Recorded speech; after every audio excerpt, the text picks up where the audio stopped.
दोस्तों, हमने अभी तक ये देखा कि डिटर्मिनर्स क्या होते हैं और साथ साथ में डिटर्मिनर्स के कितने काइंड्स होते हैं। उसके बाद सेकंड वीडियो में हमने ये भी पढ़ लिया कि आखिर आर्टिकल्स क्या होते हैं और इनके अलग अलग यूजेस क्या हैं। आज के इस वीडियो में हम डिस्ट्रीब्यूटिव डिटर्मिनर्स को कवर करने जा रहे हैं। उससे पहले मैं आप लोगों के सामने कुछ क्वेश्चंस रखता हूँ। सिर्फ इन 3 क्वेश्चन का आंसर आप अपने माइंड में रख लेना, क्योंकि इस वीडियो को देखते वक्त आप इनके आंसर्स को खुद ही ढूंढोगे, मैं आपको नहीं बताऊंगा। तो चलो फटाफट देखते हैं कि डिस्ट्रीब्यूटिव डिटर्मिनर्स आखिर होते क्या हैं। तो डिस्ट्रीब्यूटिव डिटर्मिनर्स वो वर्ड्स होते हैं जो चाहे तो किसी ग्रुप या किसी ग्रुप के एक पोर्शन या किसी डिफरेंट एंटाइटीज़ को क्या करते हैं, रेफर करते हैं।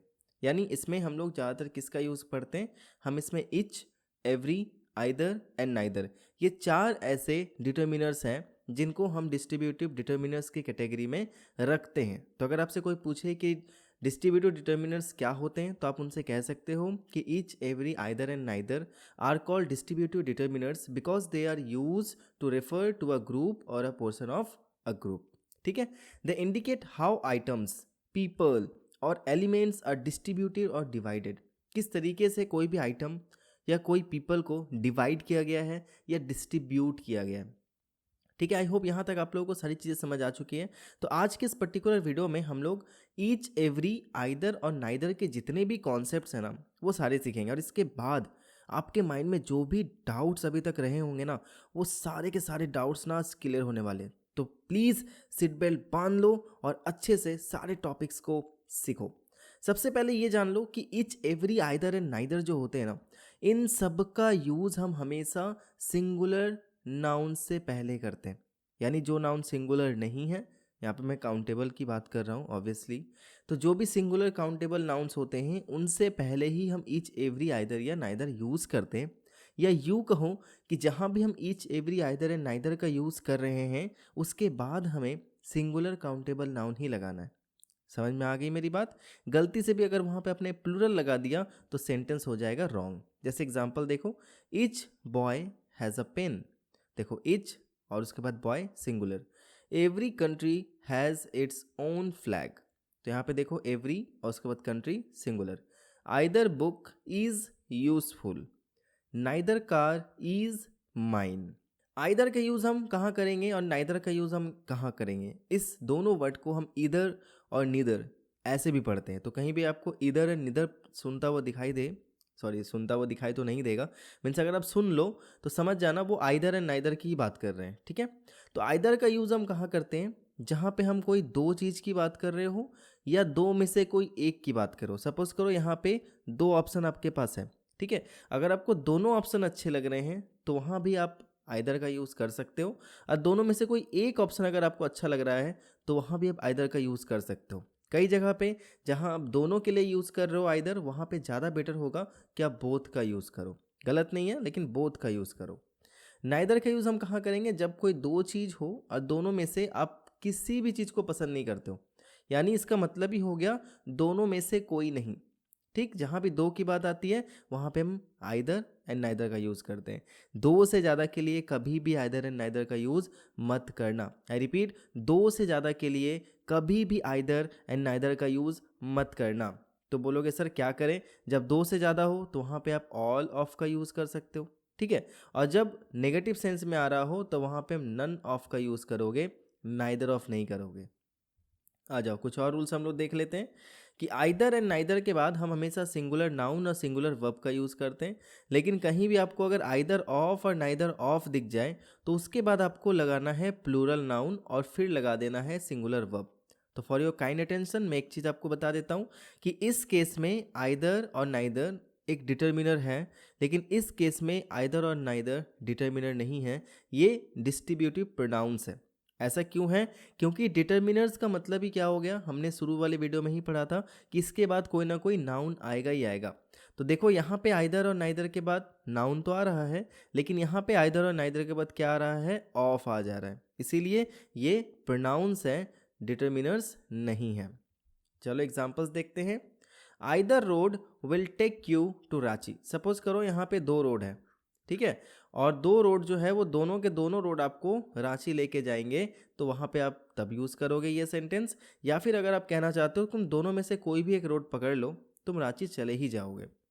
Neither boy could answer the question, suppose करो कि दो लड़के थे, दोनों में से किसी ने भी आंसर नहीं दिया, तब हम बोलेंगे neither boy could answer the question. ठीक। You can take either of the books, दो बुक्स आपके पास है, अब अपने दोस्त को बोल रहे हो कि तुम दोनों में से कोई भी बुक ले सकते हो, तुम्हें जो मन करे तुम ये ले सकते हो। इनडायरेक्टली तुम क्या बोल रहे हो, तुम दोनों ले सकते हो। Trees should be grown on either side of the road, कई बार लोगों को लगता है कि यहाँ पे साइड्स होना चाहिए, लेकिन साइड्स नहीं होगा। क्यों नहीं होगा, क्योंकि यहाँ पे मैंने आइदर का यूज़ किया है। आइदर के बाद क्या लगता है, सिंगुलर नाउन। तो सपोज करो ये रास्ता है, तो इसका दो साइड होता है, एक रास्ते के दो साइड होते हैं। तो मैं क्या कहना चाहता हूँ कि पेड़ को ना दोनों तरफ लगाना चाहिए, वही मैं बोल रहा हूँ either side of the roads. I like neither of the books, देखो नाइदर ऑफ लग गया, उसके बाद हमने क्या लगाया यहाँ पे, प्लूरल नाउन का यूज़ किया। मुझे दोनों में से कोई भी बुक पसंद नहीं है। I liked neither of the books. Neither of you are eligible for the post, दो लोग हैं, मैं कह रहा हूँ कि तुम दोनों में से कोई भी इस पोस्ट के लिए एलिजिबल नहीं हो, तो मैं यूज़ करूँगा neither of you are eligible for the post. Next, अब हम लोग देखें कि इच और एवरी, इन दोनों में क्या डिफरेंस है। सबसे पहले तो जान लो, इच का यूज़ हम लोग करते हैं दो या दो से ज़्यादा के लिए, और मोर यूजल फॉर स्मॉलर नंबर्स, जब नंबर्स बहुत ही छोटे होते हैं तो वहाँ पे हम यूज़ करते हैं इच का। लेकिन अगर मैं एवरी की बात करूँ तो एवरी का यूज़ हम हमेशा दो से ज़्यादा के लिए करते हैं। रिपीट कर रहा हूँ, इच का यूज़ हम दो या दो से ज़्यादा के लिए करते हैं, एवरी का यूज़ हमेशा हम दो से ज़्यादा के लिए ही करते हैं, कभी दो या दो से कम के लिए नहीं कर सकते। दूसरा, एवरी का यूज़ हम लोग करते हैं लार्ज नंबर को दिखाने के लिए, जब हमें एक पूरे होल को एक यूनिट बना के बताना हो। समझ में आया, नहीं आया, फिर से समझाता हूँ, गौर से समझना।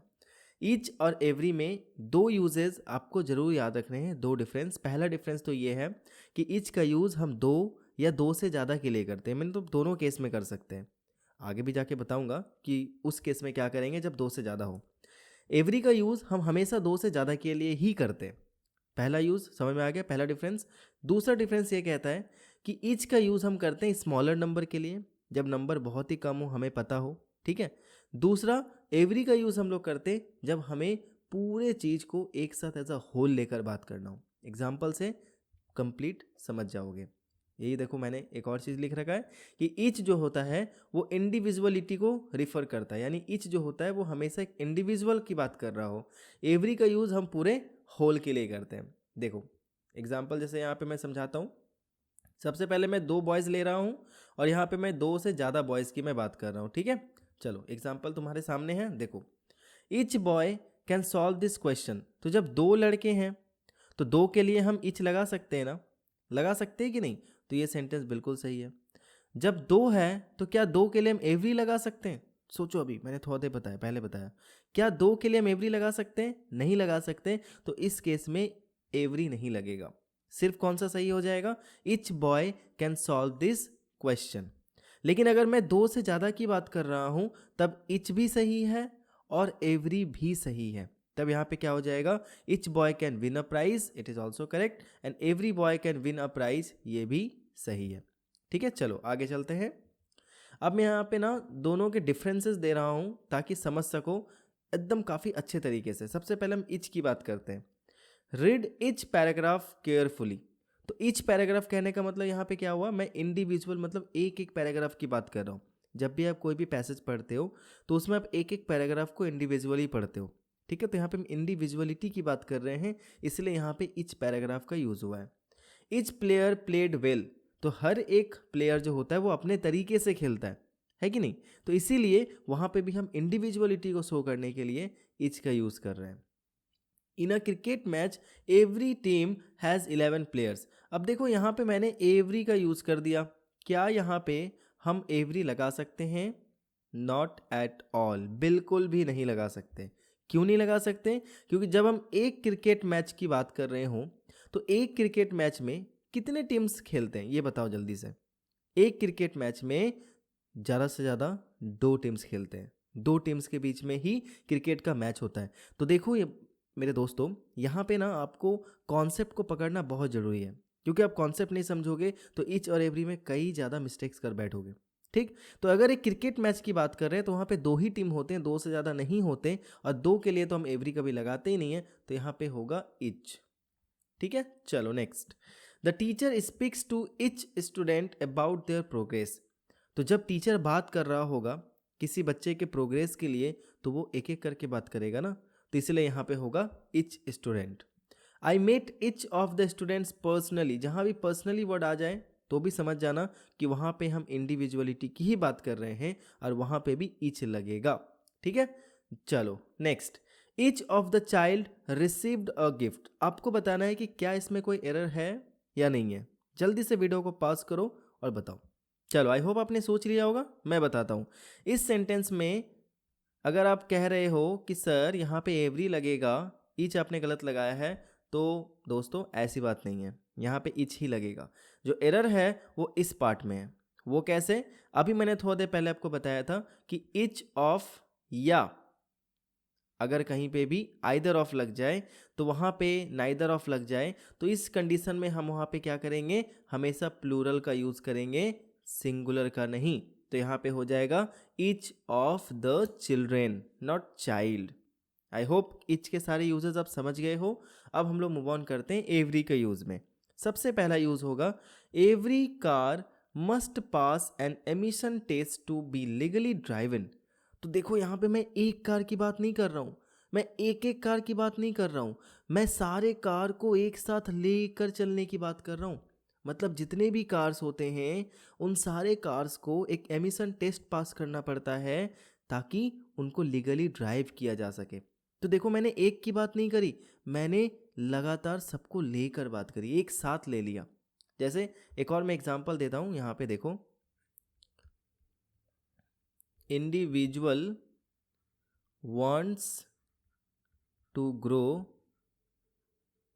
in his life। ये मैं एक्स्ट्रा क्वेश्चन आपको दे रहा हूँ। देखो, dash individual wants to grow in his life, यानी हर एक इंडिविजुअल जो है, इंडिविजुअल का मतलब यहाँ पे हो जाएगा पर्सन।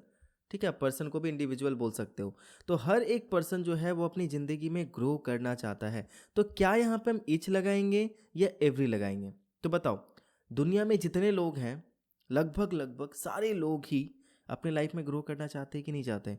यहाँ पे हमने क्या किया, पूरे लोगों को एक साथ ले लिया।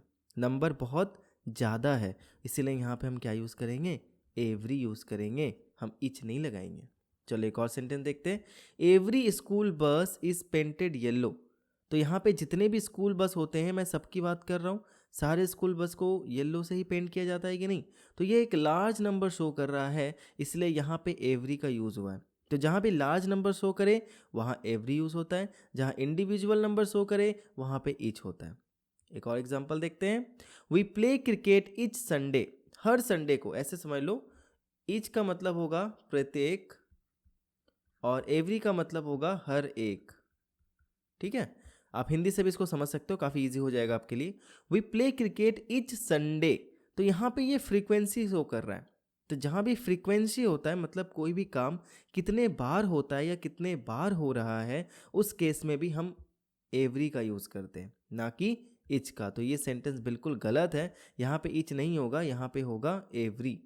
तो जब भी फ्रीक्वेंसी की बात आएगी, कोई काम कितना बार हो रहा है, ठीक है, तो उस कंडीशन में आप हमेशा एवरी लगाओगे, इच नहीं लगाओगे।